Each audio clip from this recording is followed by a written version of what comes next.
So for this video guys, dito ako sa ilog. So yung naliligo dito, walang pabaya. Yung mga basura nila, ang dami.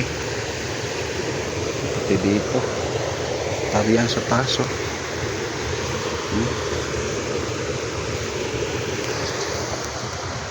Kailangan na naman ng linis. Yan o. Saan nila tinatapon.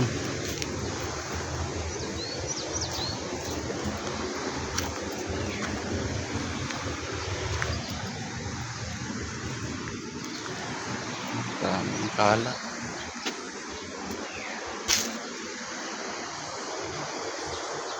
So pag magkakabaha guys, wala na. Doon na lahat sa dagat. Ganda sana ito ng ilog tulad mo, tambak na basura.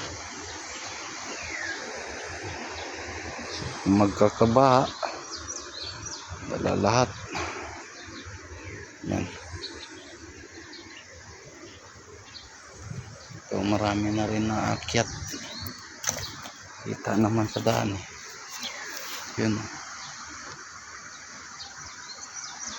So ang ganda ng ilog dito guys, pansinin nyo.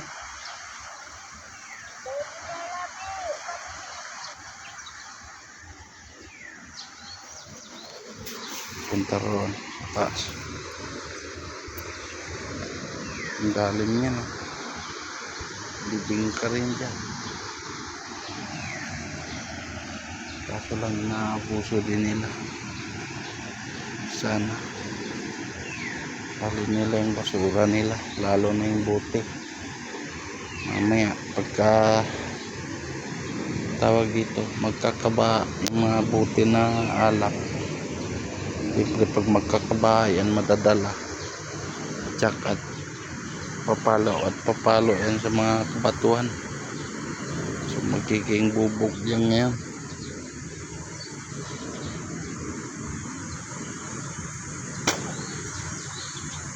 Delikado. Tapos matapakan natin.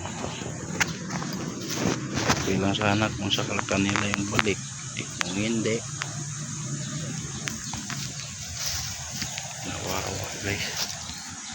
Nililinis to guys kada taon. Minsan 2 beses sa isang taon. Ganyan ang dami ng kalat. Hindi lang isang taon yan. Sa loob ng isang taon dapat ulit-ulitin yan.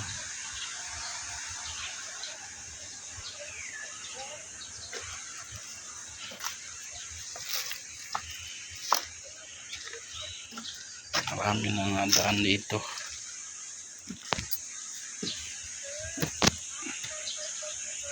So hanggang dito na lang guys, and thank you for watching.